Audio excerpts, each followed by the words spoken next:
रामचरितमानस बड़ा ही दिव्य ग्रंथ है और उसमें कई चौपाई ऐसी बताई गई है जिनका पाठ करने से हमारे कार्य सिद्ध हो जाते हैं। यानी हमारे जीवन में यदि कोई भी कष्ट, संकट, पीड़ा, आदि व्याधि, अला बला हो तो वो सब समाप्त हो जाती है। सर्वोच्च विद्या की प्राप्ति के लिए, लक्ष्मी की प्राप्ति के लिए, संतान की प्राप्ति के लिए, ऐश्वर्य की प्राप्ति के लिए, राज्य, धन, धान्य या सभी मनोकामनाओं की पूर्ति के लिए अलग अलग चौपाई बताई गई है। लेकिन आज हम आपको जो 8 चौपाई बताने जा रहे हैं, इनका पाठ यदि आप प्रत्येक दिन कर लेते हैं, सुबह शाम जब भी आपको समय मिले, शुद्ध और पवित्र अवस्था में इनका पाठ कर लेना चाहिए या फिर इनको सुन लेना चाहिए। सुनने से भी वही फल प्राप्त होगा जो कि पाठ करने से प्राप्त होता है। इन चौपाई का प्रतिदिन आप निर्धारित रूप से श्रवण करेंगे या पाठ करेंगे, मनन करेंगे तो निश्चय ही आपको राज्य, वैभव, धन, संपत्ति, ऐश्वर्य सब कुछ प्राप्त हो जाएगा। और ये चौपाई श्री रामचरितमानस के अयोध्या कांड में जो चौपाई नंबर 1 से लेकर के 8वें नंबर तक की चौपाई है, यानी 1 से 8 लगा कुल 8 चौपाई है। इन 8 चौपाई का आपको पाठ करना चाहिए। यानी सबसे पहले जो दोहा अयोध्या कांड में लिखा हुआ है, उसके बाद जो चौपाई प्रारंभ होती है, उससे लेकर के 8वें नंबर की जो चौपाई है वहां तक आपको प्रत्येक दिन पाठ करना चाहिए। तो हम आपको डिस्क्रिप्शन में भी यह चौपाई लिख करके प्रदान करेंगे ताकि आप सरलता से इसका पाठ कर सकें और अपने जीवन में धन, धान्य, सुख, समृद्धि प्राप्त कर सकें। बोलिए राजा रामचंद्र भगवान की जय, श्री हनुमान जी महाराज की जय।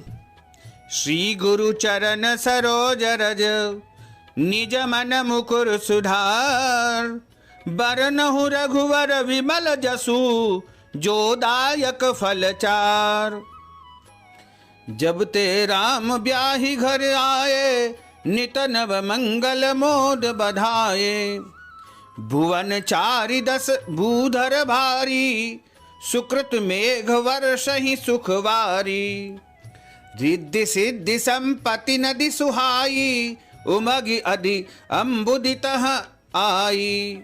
मणिगुरपुर नर नारी सुजाति, शुचि अमोल सुंदर सब भांति।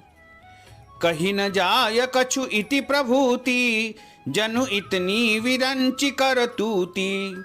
सब विधि सब पुरलोक सुखारी, रामचंद्र मुख चंद्र निहारी। मुदित मातु सब सखी सहेली, फलत बिलोकी मनोरथ बेली। राम रूप गुण सीलु सुभाऊ, प्रमुदित होई देखि सुनिराऊ। तो ये 8 जो चौपाई हमने आपको सुनाई है, इनका अर्थ भी आपको समझना चाहिए। अर्थ जब समझेंगे तो आपके लिए उसको समझना अति उत्तम हो जाएगा।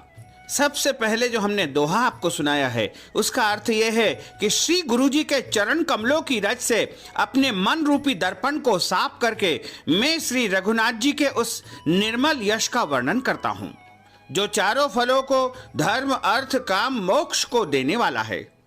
जब से प्रभु श्री रामचंद्र जी विवाह करके घर आए हैं, तब से अयोध्या में नित्य नए मंगल हो रहे हैं और आनंद के बधावे बज रहे हैं। 14 लोक रूपी बड़े भारी पर्वतों पर पुण्य रूपी मेघ सुख रूपी जल की वर्षा कर रहे हैं। रिद्धि, सिद्धि और संपत्ति रूपी सुहावनी नदियां उमड़ उमड़ करके अयोध्या रूपी समुद्र में आ मिल रही है। नगर के सभी नर नारी, स्त्री पुरुष अच्छी जातियों के मणियों के समूह है, जो सब प्रकार के पवित्र, अमूल्य और सुंदर है। अयोध्या नगर का कुछ ऐश्वर्य ऐसा है कि कहा ही नहीं जाता है। ऐसा जान पड़ता है मानो ब्रह्मा जी की कारीगरी बस इतनी ही है। सब नगर निवासी प्रभु श्री रामचंद्र जी के मुखारविंद को, मुख चंद्र को देख करके सब प्रकार के सुखों से सुखी है। सभी माताएं और सखी सहेलियां अपनी मनोरथ रूपी बेल को फली हुई देख करके आनंदित है। प्रभु श्री रामचंद्र जी के रूप, गुण, शील और स्वभाव को देख करके, सुन करके राजा दशरथ जी बहुत ही आनंद होते हैं। सबके हृदय में ऐसी अभिलाषा है और सब महादेव जी को मनाकर प्रार्थना करके कहते हैं कि राजा अपने जीते जी श्री रामचंद्र जी को युवराज पद दे दे। एक समय रघुकुल के राजा दशरथ जी अपने सारे समाज सहित राजसभा में विराजमान थे। महाराज समस्त पुण्यों की मूर्ति है, उन्हें श्री रामचंद्र जी का सुंदर यश सुनकर के अत्यंत आनंद हो रहा है। सब राजा उनकी कृपा चाहते हैं और लोकपाल गण उनके रुख को देखते हुए अनुकूल होकर प्रीति करते हैं।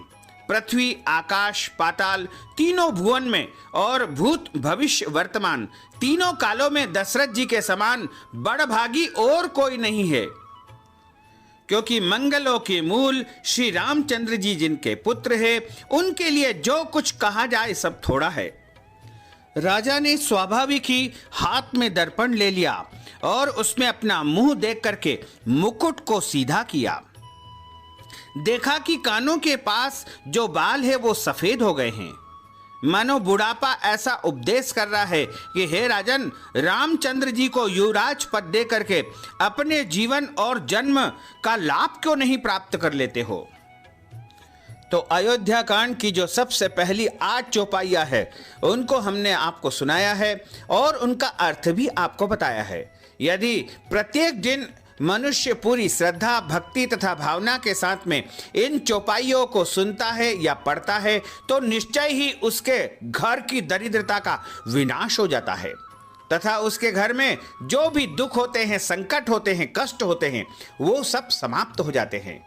तो भक्तजनों, हमने जो ज्ञानवर्धक जानकारी आपको दी है उसको आप अधिक से अधिक लोगों को शेयर करिएगा, लाइक करिएगा, कमेंट करिएगा और यदि अभी तक आपने सब्सक्राइब नहीं किया है तो अभी और इसी समय सब्सक्राइब अवश्य